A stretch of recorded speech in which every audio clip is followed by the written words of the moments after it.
안녕하십니까, 윤석병 변호사입니다. 오늘은 2025년 5월 26일입니다.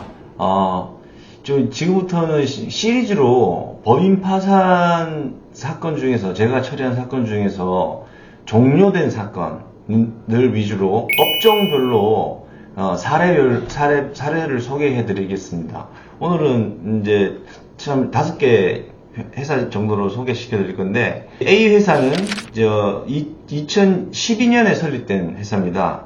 근데 이제 석공 사업을 하거든요. 석자재, 건설업 분야죠. 그래서 꾸준히 영업이익이 창출되어서 괜찮았는데, 코로나 때 자재 수급이 불균형해지고 원가가 상승하고, 그리고 건설업계 자체가 최저가 수주, 입찰 경쟁이 심화가 돼가지고 이익이 안 나는데도 자꾸 수주를 하게 되는 거죠. 실적은 쌓이니까.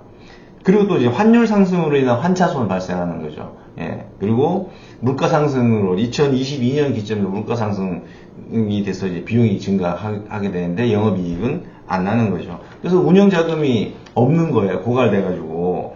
그래서 대표이사는 개인 자금까지 회사에다가 밀어넣습니다. 근데 결국에는 매출 신장이나 영업이익을 발생을 못 시켜서 결국 금융비용 부담, 그 다음에 손해 누적, 그 다음에 운전자금 부족, 그래서 더 이상 회사를 운영하기 어렵다 판단해가지고 파산을 신청해서 종료된 사건입니다. 두 번째, B 회사는 소프트웨어 개발 분야라고 보면 되는데, 이 B 회사는 2020년 10월에 설립이 돼서 AI 기술을 바탕으로 한 플랫폼 서비스 사업을 하는 거였거든요. 이제 2022년, 2023년 이렇게 해서 꾸준히 매출이 증가하게 됩니다. 근데 2023년 말경부터 해가지고 AI 플랫폼 경쟁 업체들이 굉장히 많이 늘어나요. 그래서 시장 점유율이 감소하고, 그 다음에 2024년도 매출은 전해의 10분의 1 토막 납니다. 왜냐면 이게 지속적으로 마케팅도 해줘야 되고, 상품 개발해가지고 AI 플랫폼 개발해서 그게 또 수요자한테, 소비자한테 이게 가야지, 팔려야지 돈이 되고 하는 건데, 그 다음에 이 상품 개발 전략에 비용도 많이 쓰고, 마케팅 홍보 비용도 많이 쓰고, 그러다 보니까 이제 점점 경쟁이 심화되고 매출은 하락하고, 그 다음에 기획 상품까지 판매가 부진하고, 그러니까 회사 돈이 안 도는 거죠. 그래서 AI 시장에서 이제 CPU 수요 급증으로 인한 서버 비용이라든지 기타 고정 비용이 계속 증가합니다. 근데 매출은 줄어들고 있죠. 그러니까 회사 운영 비용이 부족해지고 은행 대출까지 최대한도로 갖다 끌어쓰다 보니까 금융 비용이 가중돼서 더 이상 이자나 원금을 갚을 수 없는 지경에 이르러서 파산을 하게 됐습니다. 이 소프트웨어 개발이나 게임, AI, 이런 거 관련된 회사들은 별다른 자산이 없어요. 대부분 비용이 뭐냐면 인건비입니다. 인건비가 굉장히 큰 비중을 차지합니다. 그래서 이런 회사들은 자산이 별로 없기 때문에 법인 파산 신청했을 경우 좀 빨리 끝나는 편입니다. 그 다음에 용역업, C 회사는 용역업을 합니다. 용역업. 뭐냐면 근로자 파견, 아웃소싱. 뭘 아웃소싱 하냐, 물류 도급이라든지, 그 다음 채용 대행, 이런 걸 하는 건데, 이 회사는, C 회사는 2011년경에 설립돼가지고, 꾸준히 매출이 향상 유지돼 왔습니다. 그러다가 이 코로나 때, 이후로 주요 거래처들이, 파견 인력을, 수요가 필요가 없으니까 파견 인력 요청을 안 하게 되죠. 그래서 대폭 축소돼요. 파견 인력 수요가. 그래서 이 용역업체는 자꾸 사람을 필요한 어디 회사나 업체에다가 사람을 보내주고 수수료 받고 그게 단데 수익원에 이게 노동자를 필요로 하지 않으니까 다 어려우니까는 비용 절감이나 이런 것 때문에 더 이상 파견 인력을 안 쓰게 되는 거죠. 그러다 보니까 결국에 매출은 거의 평균 매출이 한 54억 정도 되는데 2024년 매출액은 12억으로 감소를 하게 됩니다. 매출이 완전히 3분의 1 토막 나는 거죠. 그래서 금융비용 증가하고 이자나 이런 것들은, 그 다음에 운전자금은 부족하고, 결국에는 파산 신청할 때쯤에 기업들의 상태는 다 금융비용 증가, 운전자금 부족, 그 다음에 매출 감소, 그 다음에 고정비용 증가, 이런 것들로 귀결이 돼요, 결국에는. 지금 제가 이제 계속 2024년도 매출 떨어진 걸 설명한 이유는, 이게 이제 파산 신청을 해서 끝난 사건들이기 때문에 시간이, 작년도 기준으로 자꾸 매출을 말씀드리는 겁니다. 법인 파산 절차가 완전히 끝나는 거는 한 10개월에서 1년 걸리거든요. 더 걸릴 수도 있고, 조금 빨라질 수 있기도 한데, 대체로 10개월에서 1년 잡으면 됩니다. 1년 잡으면 돼요, 보통. 그 다음에 D회사. D회사는, 전기공사업 분야로 보면 됩니다. D회사는 2018년 8월에 설립이 돼서 해외에서 전원 공급 장치를 수입해가지고, 그 다음에 유지보수 사업, 그런 것들을 하거든요.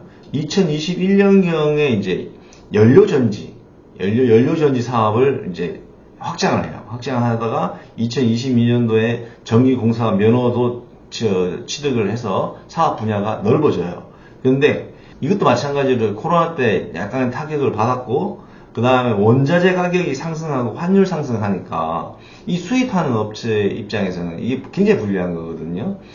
그래서 신규 프로젝트 수주를 위한 경쟁력을 상실하게 되는 거죠. 자꾸 이제 이렇게 면허도 취득하고 사업 분야도 넓혀왔으면 그 분야와 관련된 계약들이 수주가 돼야 되는데 그런 것들이 잘 안 되는 거죠, 원활하게. 그러다 보니까 수입하는 때 돈 많이 들고, 그리고 계약이 체결된 계약 건들도 그 공사 착수 시점부터 완공 시점까지 그 비용이 들어가잖아요. 근데 그런 결국에는 완공 시점에 들어오는 매출 가지고는 이거는 비용을 감당할 수 없는 거죠. 왜냐하면 그 사이에 계약 금액은 정해져 있는데 그 사이에 원가, 물가 상승, 수입 비용 상승 이런 게 돼버렸으니까 공사를 완료해도 손해인 거죠. 예. 그래서 어쩔 수 없이 이제 똑같이 이제 금융비용 증가하고 이익 감소하고 운전자도 고정비용 부족하고 그렇게 해서 파산을 해서 마무리된 사건입니다. 그 다음에 이 사건이죠. ABCD 이 회사. 이 회사는 뭘 하느냐 하면 2006년 12월경에 설립이 돼가지고 방송 조명장치 제조 판매. 조명 관련 그 제조업이죠. 조명 관련 제조업인데 이 회사는 그 헐리우드 외국 영화 이런 산업에서 넷플릭스화, AI 기술, 이런 것들이 이제 막 국내에서 저변화가 됐잖아요.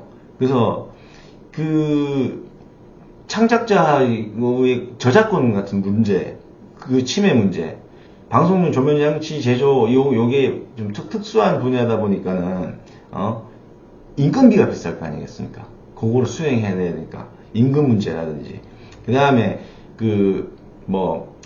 해외 방송용 분야에서는 이제 그 헐리우드 영화사들의 어떤 저작권과의 침해 문제, 이런 것들을 침해 문제, 그 다음에 대규모 파업 사태 이런 게 2023년경에 있었거든요. 그래서 이제 세계적으로 이제 방송 촬영이 증가하지가 않고 취소되거나 업계 전반이 침체가 되는 거죠. 그래도 대외적 환경이 침해되는 것에 어떻게 개인 일개 회사가 그걸 뚫고 나가겠어요. 전반적인 파도가 높은데 그걸 뚫고 나갈 수가 없는 거죠. 회사가 2022년도까지는 그래도 한 100억대까지 매출을 하다가 2023년에는 이제 24억, 그리고 이렇게 뚝 떨어지는 거죠. 뚝 떨어져서 결국에는 운전자금 부족하고 손실 누적되고, 그 다음에 신규 수주사 계약을 체결할 수 없는 상태가 돼서 더 이상 경영을 할 수가 없는 상태에 이르게 됐습니다. 사례 소개는 오늘은 건설업 관련, 소프트웨어 관련, 그 다음에 용역 대행, 근로자 파견 사업, 그 다음에 전기 공사업, 그리고 조명장치 제조 사업인데, 국내 시장만 영업을 한 회사도 있고, 해외 수입 또는 뭐 수출, 이런 것도 하는 회사도 있어서, 오늘은 이렇게 5가지 회사, 5가지 업종, 그 파산 절차가 종료된 사건들을 사례로 소개를 시켜드렸습니다. 다음에도 계속해서 다른 업종에서 계속해서 제가 정리를 해서 사례를 소개시켜 드리겠습니다. 여기까지 시청해주셔서 감사합니다. 구독과 좋아요 꼭 눌러주십시오. 감사합니다.